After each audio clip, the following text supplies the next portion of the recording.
حضور مفتی اعظم ہند رضی اللہ تبارک و تعالی عنہ کے غسل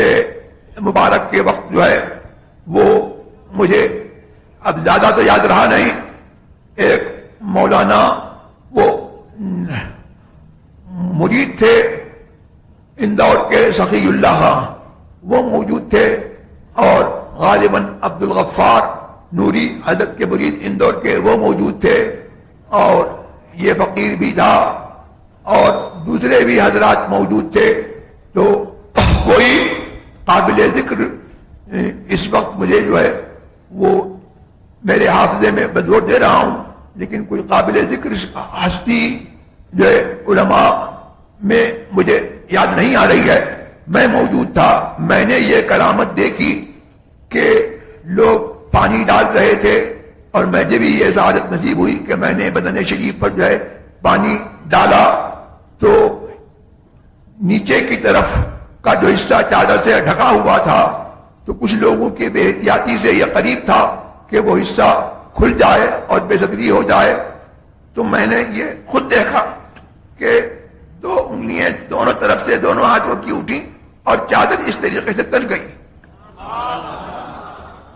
میں نے ملا لیاقت ایک حضرت کے مرید تھے، اور وہ بھی جو ہے حضرت کی کرامت ہے کہ ملا لیاقت، وہ کہنے کو ملا لیاقت کہا جاتا تھا اس شخص کو، لیکن اس کے اعتبار اور اس کے حالات جو ہے بہت ہی ناگفتہ تھے، اور وہ شخص مرید ہوا، پھر وہ حضرت کی خدمت میں جو ہے آنے لگا، تو نیپال کا کوئی ٹھیکہ لکڑی وغیرہ کا جو ہے مطلب وہ کام کرتا تھا، چلا جا رہا تھا وہاں پر، تو جمعے کا دن تھا، حضرت سے ملنے کے لیے گیا، تو حضرت نے کہا کہاں جا رہے ہو؟ میں کہا فلاں جگہ جا رہا ہوں، تو کہا کہ پیر کو جانا، تو بار بار یہی کہا، تو کہا کہ پیر کو جانا نہیں، وہ پھر جو ہے اب مختصر یہ ہے کہ جب بار بار کہا تو اس شخص کے دل میں جو ہے یہ آیا کہ یہ بار بار کیوں اس لیے فرما رہے ہیں کہ پیر کو جانا۔ اب واقعہ مجھے زیادہ یاد نہیں ہے، پھر یہ ہے کہ وہ نیپال گیا تو پتا لگا کہ حضرت جو اصرار کر رہے تھے کہ پیر کو جانا،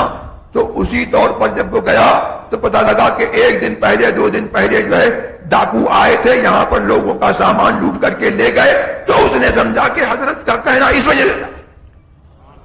یہ حضرت کی جو ہے وہ بے شمار کرامتیں جو ہے وہ، اور بعد وصال بہت ساری کرامتیں ظاہر ہوئی، اور حیات میں بھی جو ہے حضور کی روح پاک کا خود ہم نے اس بات کا جو ہے وہ اپنے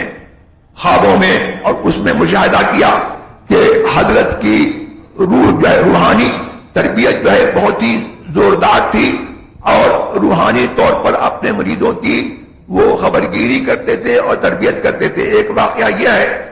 کہ مولانا رجب علی صاحب نان پاروی، یہ ہمارے یہاں حضور حجت الاسلام کے زمانے سے پڑھے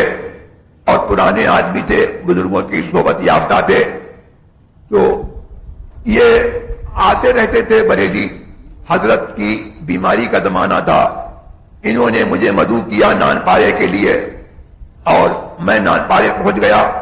اب میں نے یہ محسوس کیا کہ میں تو نان پارے پہنچ گیا ان کے گھر، اور مولانا رجب علی صاحب وہ بریلی ہی کے علاقوں میں ابھی تک جو ہے دورہ کر رہے ہیں، تو مجھے یہ ہوا کہ اب مجھے واپس جانا چاہیے۔ میں ایک رات رکا، اور شاید دوسرے دن میں نے ارادہ کیا کہ میں جاؤں۔ وہاں سے تار آیا میرے لیے کہ ان کو روکو اور میں آ رہا ہوں۔ خیر رجب علی صاحب آ گئے، اور اسی دن رات میں جلسہ ہوا۔ جلسے کے بعد میں سو گیا۔ فجر کے قریب میں نے یہ خواب دیکھا کہ کوئی چٹیل میدان ہے، جنگل سا ہے اور ویران سا ہے، اور میں چلا جا رہا ہوں، اور جب بہت دور تک چلا گیا تو کچھ ٹن ٹن ٹن جیسی آواز آ رہی ہے، تو میں پھر بھی رک نہیں رہا ہوں اور چلا جا رہا ہوں. اس کے بعد میں نے یہ دیکھا کہ اس کنارے پر میں ہوں اور اس کنارے پر مفتی اعظم ہند ہے, اور مجھے بڑی شرم آ رہی ہے کہ یہ میں کہاں آ گیا. مفتی اعظم نے مجھے دیکھ لیا, حضرت نے مجھے دیکھ لیا, اور اتنے میں میری آنکھ کھل گئی. پھر فجر کی نماز کے بعد جو ہے مجھ سے یہ کہا گیا کہ سہمسا ایک جگہ ہے جو جنگل ہے, وہاں پر آپ کو چلنا ہے اور وہاں پروگرام ہے. تو باتوں میں کہنے والے نے یہ بھی کہا کہ وہاں پر کسی بزرگ کا عرس ہوتا ہے اور وہاں پر جو ہے کچھ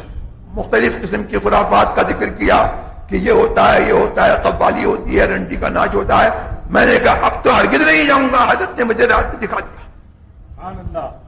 یہ حضرت مفتی اعظم ہند کی مختلف قسم کی کرامات تھیں, اور یہ واقعہ جو ہے وہ جنازے کا میں اس کا خود شاہد ہوں کہ چادر مبارک جو ہے وہ اٹھی اور دونوں انگلیاں جو ہے دونوں کونوں میں پھنس گئی.